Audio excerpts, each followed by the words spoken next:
Hello and welcome back to episode 10 of my tutorial series for Dwarf Fortress. In this episode, I'm going to set up a tavern. I am going to set up a guild hall. We're going to talk about location values. And last but not least, I'm going to go over the bookkeeper because I'm tired of having only rough estimates up here. So I have a couple of mining commands already issued. This is going to be the tavern. I'm going to explain the blueprint in a hot minute. Before the actual video, I quickly want to point towards PayPal, Patreon, and Buy Me a Coffee. They are the topmost links in the description box, and they are the best ways to support this channel directly. And I'd be really delighted about every helping hand out there, and a big thanks to all of you who are already supporting. Now let's get to the meat and bones. First up, I want to establish the bookkeeper because that's really quickly done.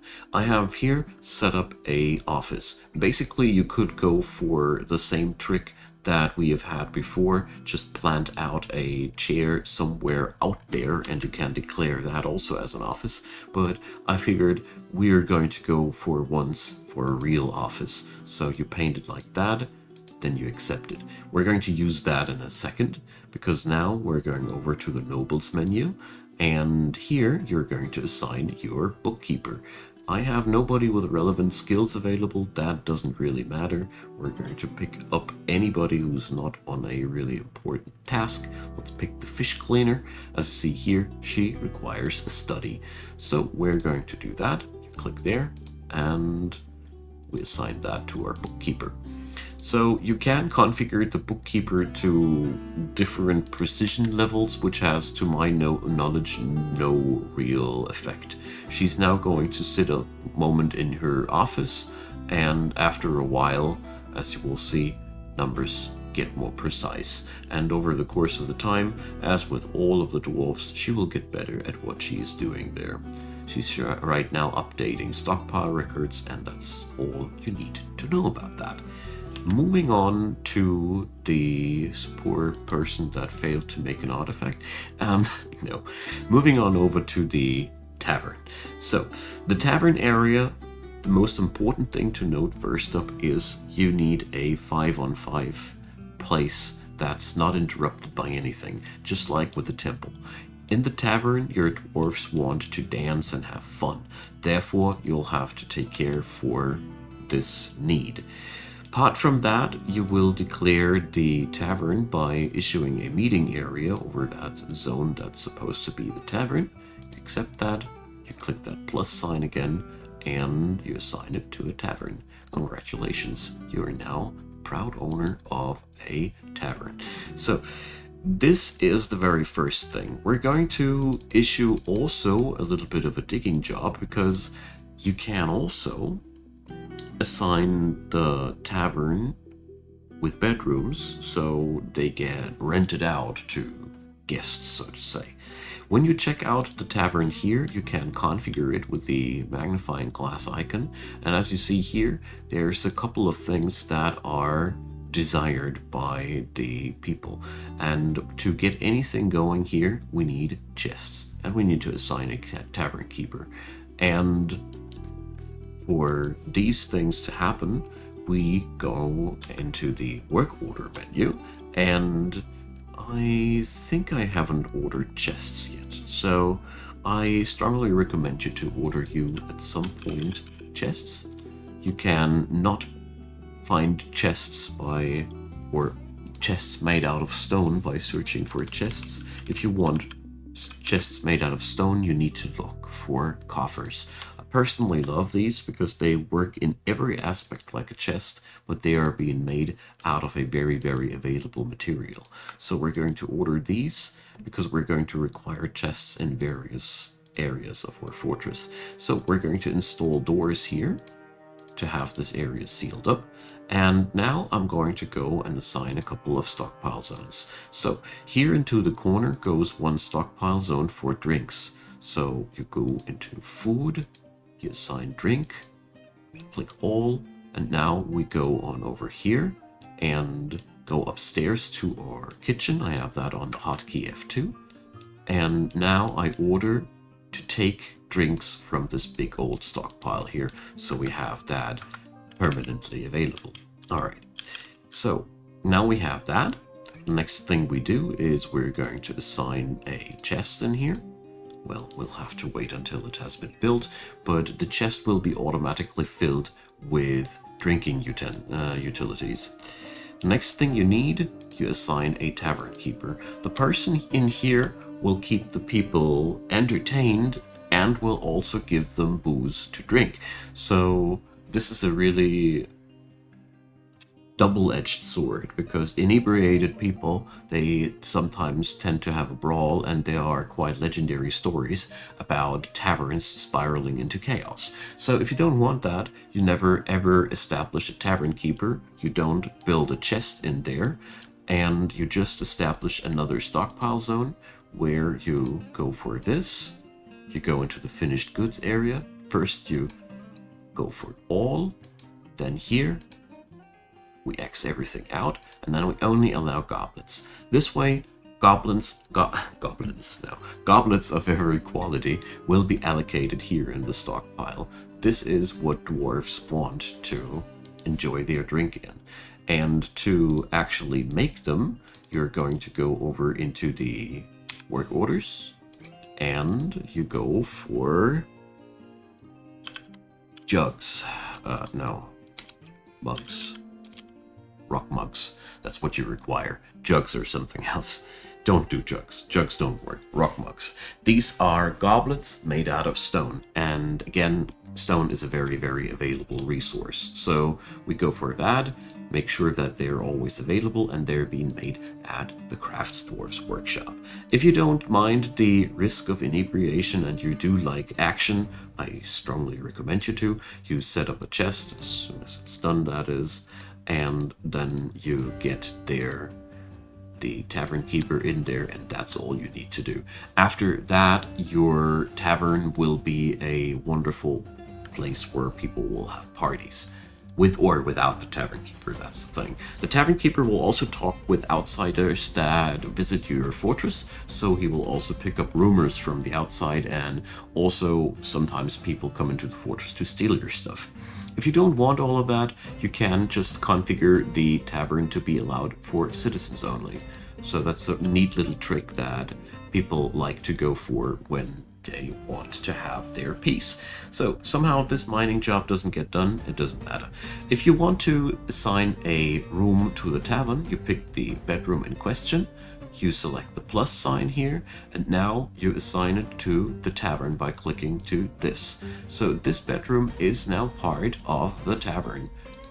You can see that it's been assigned to the tavern like that. This way, these rooms can be used by outside guests. And that's how you set up taverns. Pretty much everything you need to know about that. They work with or without a tavern keeper. It's up to you how you want to have it. But either way, it's a place which will make your dwarves happy. And also, it is a place where only drinks will be consumed. Food will only be consumed in the dining hall. Very important.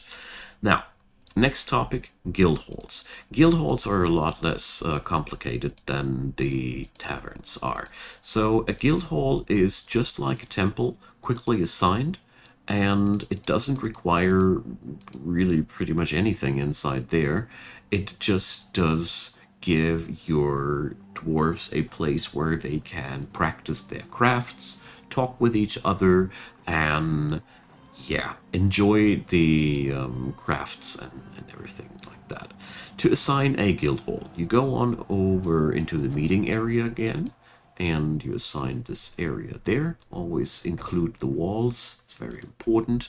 And then you go into a new guild hall. So here you now enter the madness of all the guild halls. The game gives you an impression about how many workers there are of any guild, and you can now set up whatever you want.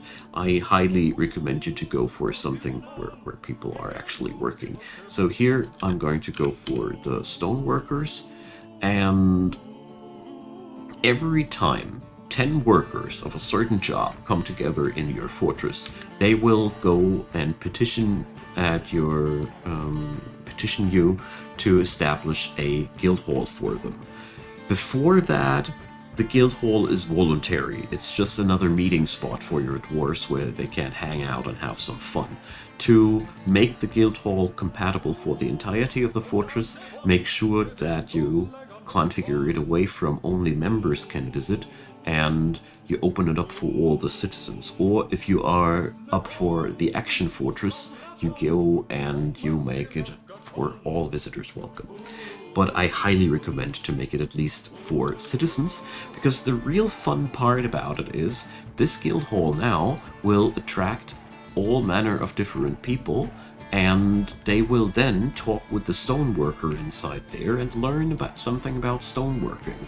Basically, this way you can spread talents in your fortress. Some people establish a doctor's guild very early on to force or convince their dwarfs to learn something about medicine. There's a lot of things that you can go for. The thing here that I want to talk about is that there is this thing here. Meeting place, 300 dwarf bucks. Officially, I don't know what's the official term is, but most people I ran into called this dwarf bucks. And at 2,000 dwarf bucks, this will be upgraded into a proper guild hall. So that means the interior value here. So everything inside this room has to have a value of 2,000 or higher, and then it's a proper guild hall. When they petition for a guild hall, they always expect you to fulfill this goal. After that, you get another goal for 10,000, which will establish a grand guild hall. So things that are worth a lot pay off to be put in here, because not only it will establish the guild hall properly, it'll also make the dwarves happy, which will hang out here. So a very easy way to increase the value of this place is you go over to the engravers and you make sure that only one dwarf is in the engraver business, and then you go for this engraving job. Smoothened walls and floor tiles can be engraved. Engraving acts as a multiplier for the value of the tile. The better the engraving, the higher the multiplier. Basically, if you engrave a floor tile made out of platinum with a extremely good engraving, you would get a massive increase of value this way. You could also go for statues or whatever furniture items. It really doesn't matter what you put in there, as long as it has this value. And yeah, there's not that much more to add into this topic, except for the fact that it really pays off to have these meeting places, because your dwarves love to socialize, and they actually go unhappy quite quickly if they don't have a place where they can socialize. Therefore, it's a pretty important thing to set these things up and get them running. But you can't ignore the whole guild hall topic until they start petitioning on your fortress. It's really not necessary in the early game. It's just a nice way of spreading skills inside your fortress without really paying too much effort into the task. You just established that thing, and basically I wouldn't have needed anything except for establishing it. The doors, the engravings, and all these things, they are all optional. The guild hall will work with nothing inside there except for the designator. That's the real neat part about it. Well, I'll end this episode at this point a little bit shorter than usual, because there's not much more that needs to be said about these topics.